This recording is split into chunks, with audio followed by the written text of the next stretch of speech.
Okay, time for a new video, and if this is the first video you've seen of mine, then thank you very much for checking it out. It's much appreciated. Do feel free to take a look at older videos of mine if you so wish. And if this is yet another video of mine that you're seeing, then thank you very much for returning. Again, it's greatly appreciated. So, first things first, apologies for the average quality of this video. I haven't been awake for a terribly long time. I'm filming this all in one go, so if I stumble over my words, I apologise in advance. But if you're a UK Eurovision fan, it's that time again. This morning, the 3 songs in the running for the United Kingdom in their national selection, in our national selection, Eurovision You Decide, were revealed. They're all on the BBC Eurovision page right now. 2, I think, were revealed on the radio this morning, but they're all out now anyway. And I'm going to give you my thoughts on them. So yes, 3 songs, 6 acts. And how this is going to work is that you have one musician and another musician, 2 different versions of one song. And then song 2, 2 different versions of it, 2 different acts. And song 3, 2 different versions, 2 different acts. I personally would have much more than 3 songs and much more than 6 acts. But who knows if this is a formula that will work or indeed stay for future editions of the UK National Final. At the time of recording this, which is 11:33 GMT, all the songs are out. The last one was revealed about 10 minutes ago. And here are my very early thoughts. I ask that you respect my opinions, as I will with yours, but feel free to leave your comments in the space below. There'll also be links to my social media pages and whatnot, my blog, in the description below. So, yes, here are my thoughts. So the 3 songs are Bigger Than Us, which will be performed by Michael Rice and Holly Tandy, and that song is co-written by Jon Lundvik. For those of you that don't know, he tried to represent Sweden last year and came 3rd in their national final. He's a great singer, great voice, and he's also trying to represent Sweden again this year, might well do so. Jonas Tander is another songwriter, and I believe that he wrote the Lithuanian entry in 2016, which finished in the top 10. The other songwriters are Anna Clara Folin and Laurel Barker, who I believe is involved potentially with Switzerland this year. She's certainly involved with one of the German potential entries too. Michael Rice, I think the guy on the radio said that he won All Together Now, which was a sort of reality singing competition last year. Holly Tandy was on the UK version of the X Factor a few years ago, and she was a rumoured name, by the way, on Twitter and whatnot the other day. This song's pretty good. Michael Rice's version is quite rousing. I can picture it at Eurovision. I can see it at Eurovision, if you see what I mean. Good voice. There's a bit of a gospel twinge to it, very similar to Nobody But You, the Austrian entry last year. I did read a comment earlier this morning, somebody saying that it sounded a little bit similar. I wouldn't say it's exactly the same, but clearly maybe influenced by it a little bit. It does get a bit repetitive, but it's not a bad song. The Holly Tandy version, which is also fairly simple, much more stripped back, I would say, arguably a bit more pleasant to listen to. She's got a good voice, and I would say it's the better version of the song. And when I heard it, I was impressed. I wasn't like a lot of Eurovision fans in the UK, completely dismissing our chances before we've even heard the songs. This Holly Tandy version is good, in my opinion, and if it went to Eurovision, I'd be happy with it. But of course, the live vocals have got to be on point. The staging's got to be excellent.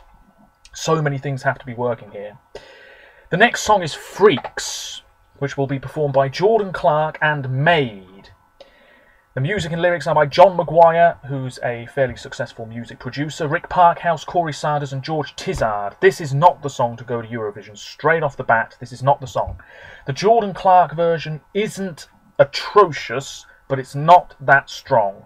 I feel it's really lacking any oomph, lacking any memorability.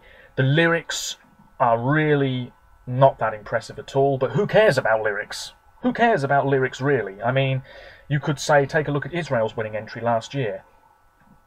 You know, yes, the lyrics were okay, but I don't think anybody really gives much of a crap about the lyrics. I think people care about the melody and the overall performance more than what the singer's actually saying. This Jordan Clark version, it's okay, but it's really not that brilliant.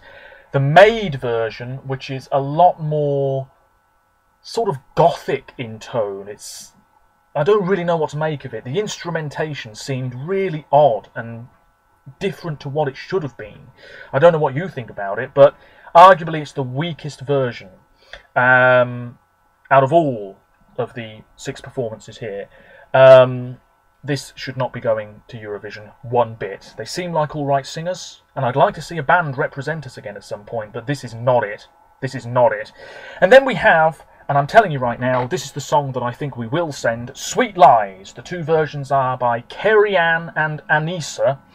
The music and lyrics are by Maria Broberg, Lisa Kabler and Esben Svane. Esben was part of A Friend in London, who finished 5th for Denmark in 2011. Lisa Kabler co-wrote Only Teardrops, the winning entry for Denmark in 2013. She's also been involved in the Danish national final loads of times. Very experienced songwriter. This is a pretty good song. There's a bit of a 90s feel to it. It's a bop. That's what I've read online. Lots of people saying that it's a bop. We need to send an upbeat song. I'm inclined to agree. I think the Kerry-Ann version is the song that will go to Eurovision this year. I'm saying it now. I'm not a gambling man, but if I had lots of money, I'd be saying, look, here we are. This is the song at this moment in time that I think the UK will send. The Anissa version is slower, more relaxed, but again, there's something off about it. It's not going to be remembered by voters. And you have to remember, who cares what we think? Yes, we're selecting the song, so it matters a bit, but we're not going to be able to vote for it in May. What matters is if people in Iceland like it, if jury members in Azerbaijan like it, because they're the ones who are going to listen to it and potentially give it points. Potentially. We can only hope. So what matters is if they like it. We have to appeal to all these people across the continent and Australia, and if that's not happening, you've got no chance. I think this is an alright lineup. I would have much preferred more songs and more artists, but hey ho, the BBC are doing their thing. Kerry-Ann, Sweet Lies, I think is my favourite, and I think the one that will go to Eurovision. Saying that, I'm torn between Kerry-Ann and Holly Tandy. We shall see. But let me know your thoughts. It's very early days. The national final will be on the 8th of February on a fairly small stage, so I don't think we'll get a good idea of what it will look like at Eurovision on the night. But yes, early February. Let me know your thoughts, and maybe you agree with me, maybe you completely disagree with me.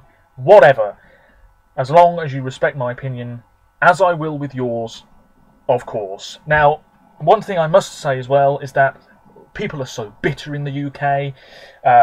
Nobody likes us. We're leaving the European Union. Brexit, blah, blah, blah. Nobody's going to vote for us. They can't stand us. We're so rubbish. We're so out of touch with the contest. Wah, wah, wah. You hear it all the time. And I just think, come on, have faith.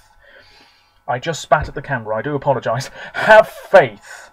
Believe that it can happen, because it can happen. I mean, Portugal, not very good for years, won. Cyprus, not that great for years, 2nd place. And you think the UK has it bad? Iceland haven't appeared in the final for years, they've been terrible of late. Macedonia have disappeared off the face of the earth when it comes to appearing in a Eurovision final. Spain haven't won in 50 years.